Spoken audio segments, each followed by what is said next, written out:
Wĩ mwega mwĩroreri wa Mĩaki na Wĩwĩ TV.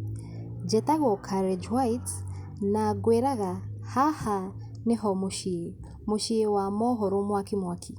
Rĩu mũndũ ũgwĩtwo Mũthoni wa Mũkiri, ũrĩa nĩwe warĩ ceceni-inĩ ya Inooro TV metha ya mohoro, nĩakoretwo wa kwĩitũrũra na akauga atĩ ndakoretwo mũkenu kĩhiko-inĩ gĩake, kuona mũthuri wake akoretwo wa gũka ũtukũ biũ, na agoka mũrĩu biũ, na agakorwo arĩ wa kũmũhũra. Mũthoni wa Mũkiri ndakenetio nĩ ũhoro ũyũ, na nĩguo aroire kanya kau kwĩitũrũra, na arauga nĩ gũkirĩrĩria akoragwo akirĩrĩirie.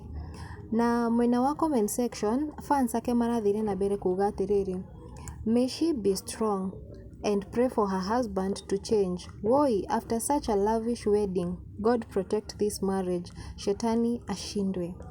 Ũngĩ nake arauga atĩrĩrĩ, ati hot fire. We, ni ukweli marriage is not a bed of roses. New motivational speaker loading. Ũngĩ nake arauga atĩrĩrĩ, "So barely after Muthoni Mukiri was married to hubby, now it's 1 year and they have started fighting. Ati bwana huwa analewa hata alali kwa nyumba akirudi anamchapa. We, what is happening with marriage nowadays? Though she is trying to keep her marriage."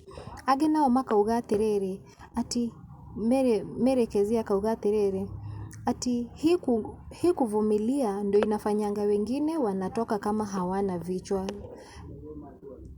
I'd rather she gets out of the marriage and not mind about the public. Maina Mũkũrũ akauga atĩrĩrĩ, ũyũ nĩ mũtumia ngatha na nĩomĩrĩirie maingĩ, kuona eyumĩrĩtie ũguo kũhingũka na akauga atĩ ndarĩ mũkenu kĩhiko-inĩ kĩu, something must be really serious. Macio nĩmo tũgũkũharĩirie mũthenya wa ũmũthĩ.